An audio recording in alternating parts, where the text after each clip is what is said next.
আপনাৰা সবাই ভালো তো? বিজেপিকে ভোট দেবেন তো? আৰে ইমান সৰু সৰুকৈ কলে নহব, মোৰ লগত একেলগে কক সব ভাৰত মাতা কি, ভাৰত মাতা কি,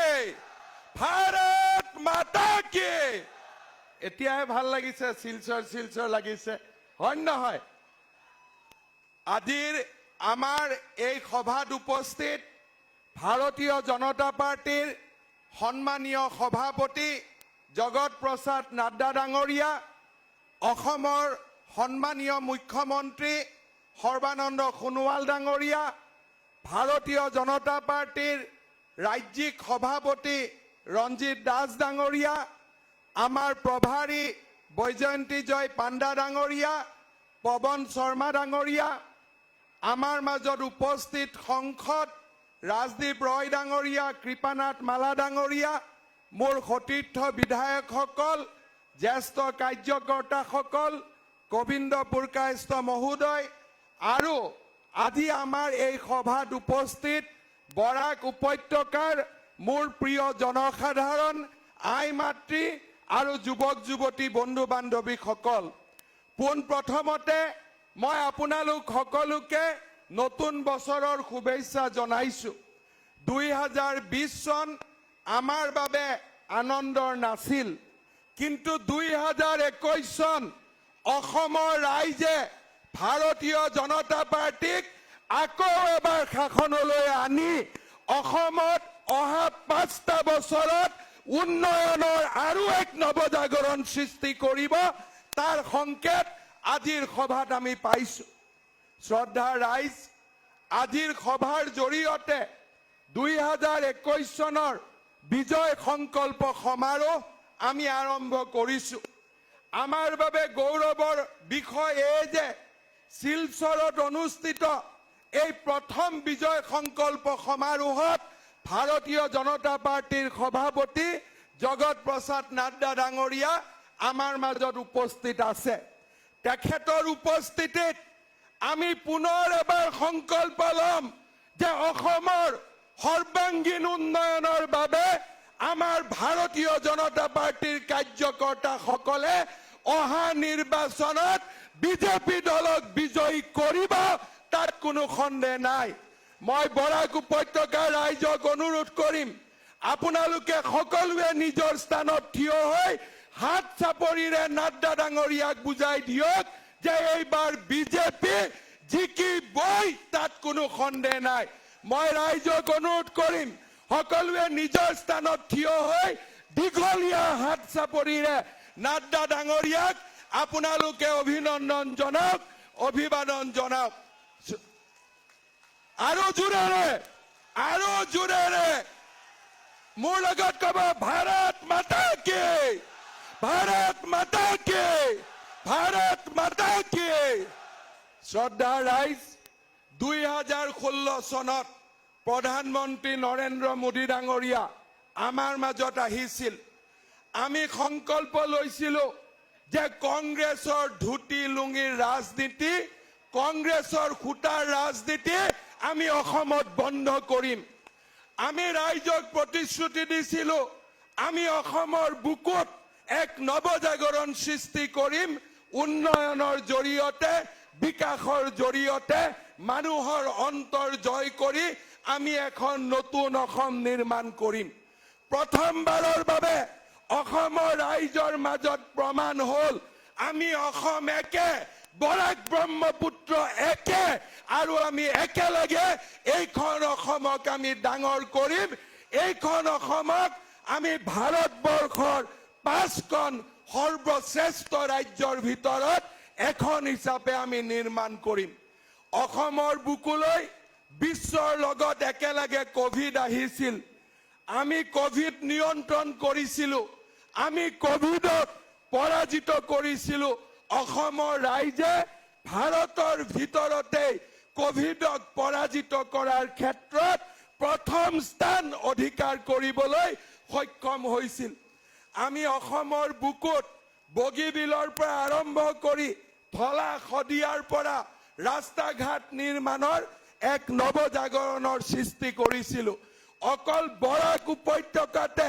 ৰাস্তা ঘাট নিৰ্মাণৰ বাবে আমি ৩,০০০ কোটি টকাৰ কাম আমি হাতত লৈছিলো আপোনালোকে জানে আজি আমাৰ এই সময়ছোৱাতে বৰাক নদীৰ ওপৰত শিলচৰ বৰখলাৰ ওপৰত ইটখোলাত ৮৭ কোটি টকাৰে নতুন পুল নিৰ্মাণৰ কাম আৰম্ভ হৈছে বৰাক উপত্যকাৰ ৰাষ্ট্ৰীয় যি হাই মাৰ্গ আছিল ৰাষ্ট্ৰীয় যি মাৰ্গ আছিল আজি তাৰ উন্নয়ন আপোনালোকে নিজে প্ৰত্যক্ষ কৰিছে অসম বিশ্ববিদ্যালয়লৈকে শিলচৰ টাউনৰ পৰা যোৱা ৰাস্তা ৫৩ কোটি টকা অনুমোদনেৰে আজি আমি এক সুন্দৰ ৰাস্তা নিৰ্মাণ কৰাৰ কামত আজি আমি আগবাঢ়িছো শিলচৰৰ পৰা কুম্ভীৰ গামলৈ নতুন ৰাস্তা নতুন প্ৰতিচ্ছবি আপোনালোকে নিজে দেখা পাইছে শিলচৰ সিভিল হস্পিটালৰ ১০০ বছৰ পূৰণ হ'ল আৰু ফেব্ৰুৱাৰী মাহত ইয়াক নতুনকৈ ৩০০ বিছনা যুক্ত এখন নতুন শিলচৰ সিভিল হস্পিটাল নিৰ্মাণৰ বাবে আমি কাম হাতত লৈছো আজি কংগ্ৰেছ দলৰ ধুতি লুঙিৰ ৰাজনীতিৰ পৰিৱৰ্তে আমি অসমৰ জনজীৱনলৈ উন্নয়নৰ এক নতুন পোহৰ নমাই আনিছিলো আজি অসমৰ ছাত্ৰ ছাত্ৰীসকলে কলেজত এডমিশন লবৰ কাৰণে ফিজ দিব নালাগে প্ৰত্যেক বছৰে ৪.৫ লাখ কৰি ২০ লাখ ল'ৰা ছোৱালীক আমি বিনামূলীয়া নামভৰ্তিকৰণৰ সুবিধা দিছিলো কংগ্ৰেছে কৈছিল যে ইলেকশ্যনৰ সময়ত আমি স্কুটি দিয়াৰ প্ৰতিশ্ৰুতি দিছিলো আমি স্কুটি দিব নোৱাৰো কিন্তু আজি ২২,০০০ ছোৱালীৰ ওচৰত স্কুটি তুলি দি আমি অসমবাসীয়ে প্ৰমাণ কৰিলো যে ভাৰতীয় জনতা পাৰ্টিৰ নেতৃত্বত আজি অসমে নতুন দিনৰ সপোন দেখিছে আমাৰ মাজত বিধৱা মহিলা আছিলে দিব্যাংগ ব্যক্তি আছিলে বিয়া নোহোৱা ছোৱালী আছিলে পৰিয়ালত তেওঁলোকক মানুহে বুজা বুলি ভাবিছিল আজি আমি এটা নহয় দুটা নহয় তিনিটা নহয় ২২ লাখ মহিলাৰ বেংক একাউণ্টত অৰুণোদয়ৰ জৰিয়তে ৮৩০ টকাকৈ মাহত দি আমি প্ৰমাণ কৰিলো যে অসমৰ আই মাতৃৰ লগত ভাৰতীয় জনতা পাৰ্টি আছে আৰু ভাৰতীয় জনতা পাৰ্টি থাকিব প্ৰধানমন্ত্ৰীৰ উজ্জ্বলা যোজনা প্ৰধানমন্ত্ৰীৰ সৌভাগ্য যোজনা আৰু তাৰ লগে লগে আজি অসম চৰকাৰে আৰম্ভ কৰা আয়ুষ্মান ভাৰত অটল অমৃত অভিযান বিনামূলীয়া চিকিৎসা সেৱা এই গোটেইবিলাকে আজি অসমৰ বুকুত বিকাশৰ নৱজাগৰণ আৰম্ভ কৰিলে শ্ৰদ্ধা ৰাইজ আমি সংকল্প লৈছিলো আমাৰ চৰকাৰ যদি আহে আমি মহিলাসকলৰ বাবে আমি কাম কৰিম যিসকল কনকলতা মহিলা সবলীকৰণ আঁচনি আছিলে